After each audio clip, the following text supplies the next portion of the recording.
Bonjour, je suis Kamel Ferd, je suis administrateur pédagogique à la direction de formation et de développement des compétences. J'ai entamé mon parcours professionnel en tant que professeur. J'ai été affecté comme surveillant général après un cycle de formation, puis directeur de collège. Actuellement, je suis chef de service à la direction de la formation et développement des compétences chargé du dossier de la formation continue. Notre mission consiste à superviser d'une façon transversale la mise en œuvre de formation des professeurs d'ANL.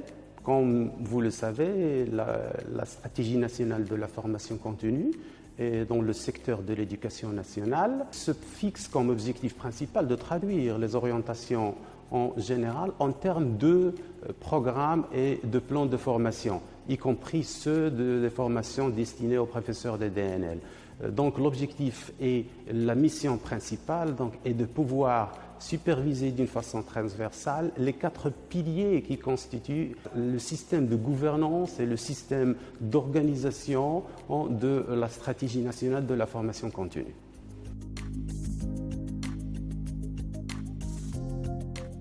Nous sommes à FEI pour une formation action qui s'inscrit dans le cadre de la coopération bilatérale maroco-française dans le domaine de l'éducation et plus précisément le programme Éducation 2026. L'équipe pédagogique du France Éducation Internationale va accompagner l'ensemble des concepteurs formés de formateurs, formatrices, inspecteurs et inspectrices.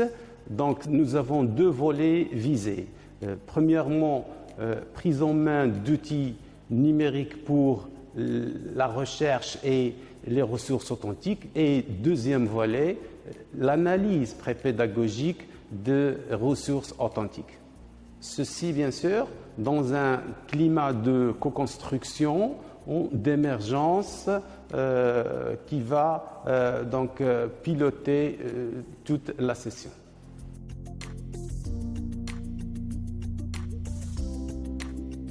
La loi cadre relative à l'éducation, système éducatif, à la formation et à la recherche scientifique propose une ingénierie linguistique.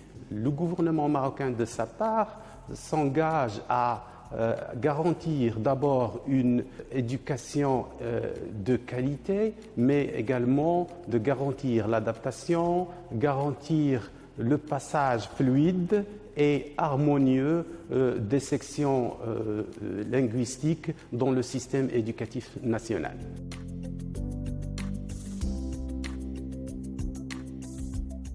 Pour favoriser l'intégration des élèves dans un environnement bilingue, c'est tout un processus qui s'opère. D'abord, il est question d'identifier les besoins personnels des élèves et des familles également les attentes institutionnelles.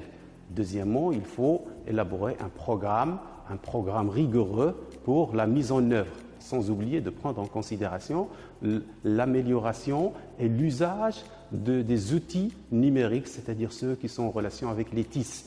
Et puis, passer à l'opérationnalisation, la mise en œuvre de ces programmes pour enfin évaluer l'impact de ces programmes.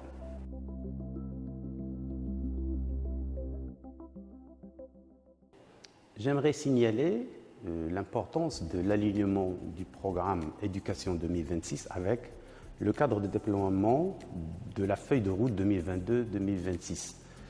Le Maroc entame un chantier de réforme et il se base sur une feuille de route de 20 programmes, y compris le programme 15, et qui se fixe comme objectif, parmi les 3 objectifs, donc de doter les enseignants d'un niveau C1, c'est pour les enseignants de la langue française, et d'un niveau B2 pour les enseignants et les professeurs DNL.